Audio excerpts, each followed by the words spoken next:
Are you struggling to figure out what type of content to create, or in the process of pivoting your marketing strategy, or just trying to improve the conversions of your marketing campaigns? Well, if you are, you're going to need to have a strong brand strategy. And one of the most critical elements of your brand strategy is a brand value proposition. What makes you different? So let's jump in right now to learn how to build a value proposition and convert better. So let's go.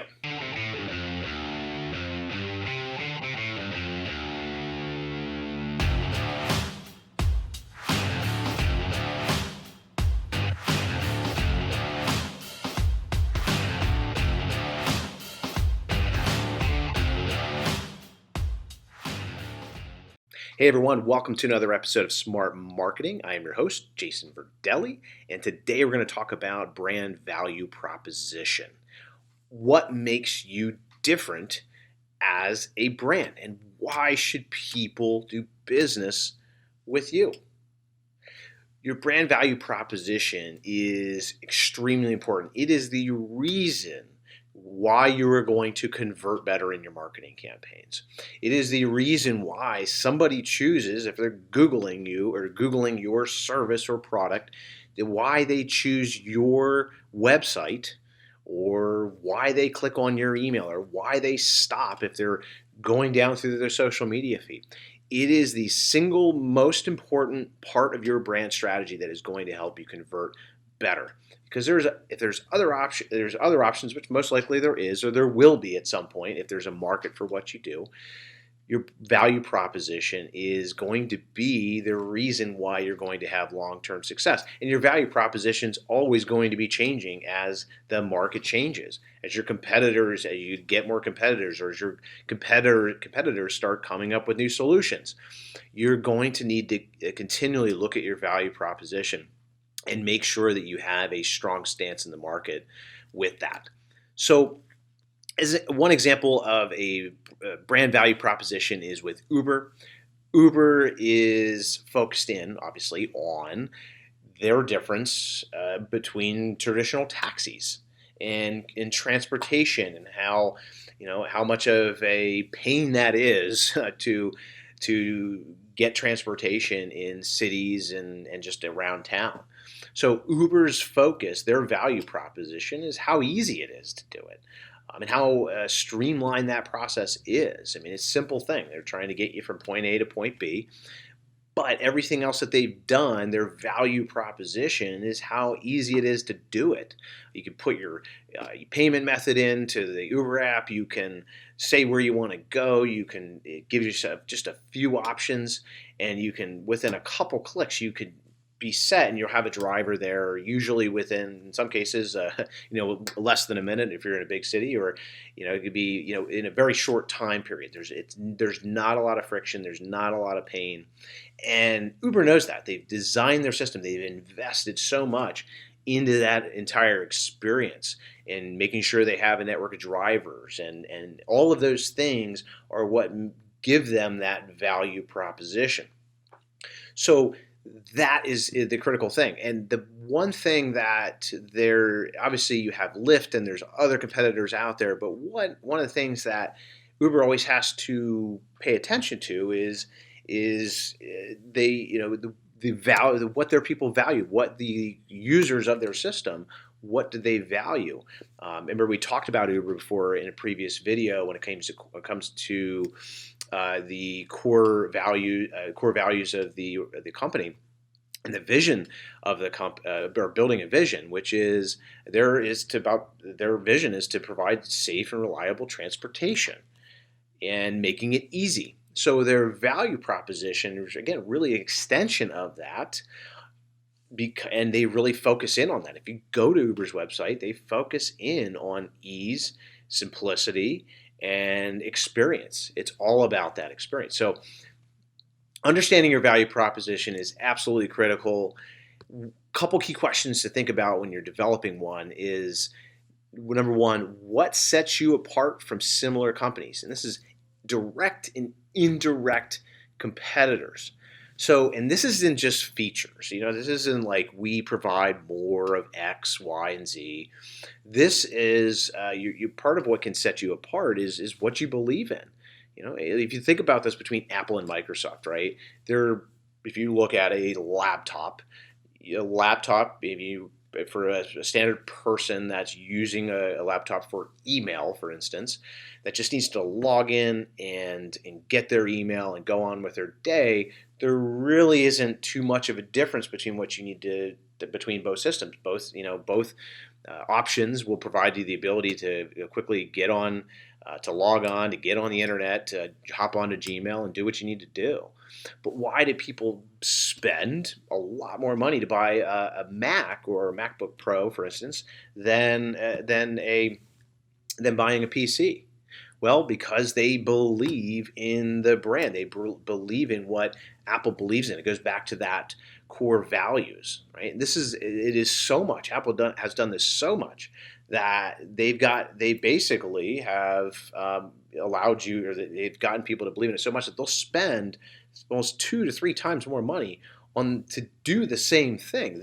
Because they want that experience. They want to. It's all about the aesthetics of their product, the experience, and what they stand for. So it's when you think about what sets you apart, it's not always about the features. It's not always about having email or this or that. It's about what sets you apart from the experience, the overall feeling that you give people. That could be the thing. If you sell a commoditized service, right? Maybe you're an auto body shop, or you're maybe you are a car dealer, right?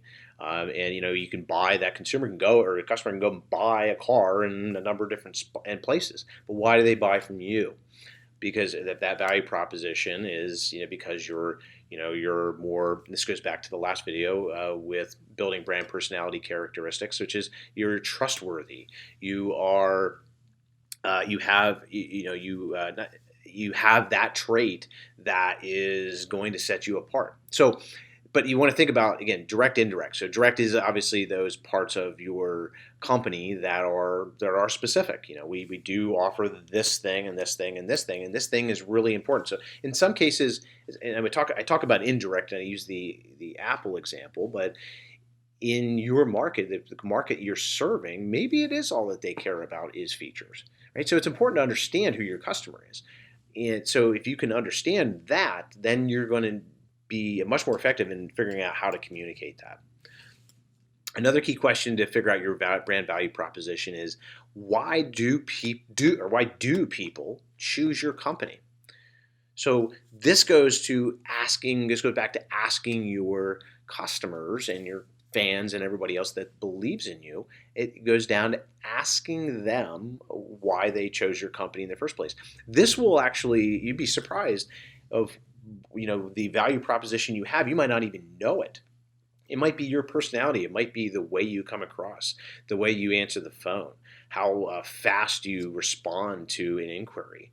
It'd be the smallest little things that you would think about, that you might not think about in your day-to-day things that you might take for granted, but other people value incredibly, and that's very important to your market. So that's a real key thing. Why do people choose your company? And understand, and in that too, again, you're going to find that is it price? Is it features? Or is it those other things? There's indirect qualities, such as how you make them feel and so on. One last question you can ask to build your brand value proposition is, why don't people choose your company? So this is extremely important. So if you've gone through the whole sales process, or you have salespeople that are going through their sales process, why aren't people choosing? Why aren't people choosing your company? Well, it might be because of. Is it because of price? Is it because of how you made them feel? Is it because you're lacking something that's out there? It could be a number of different reasons, but what you want to first do is, in understanding your value proposition, is just to get an assessment as to why aren't they choosing your company?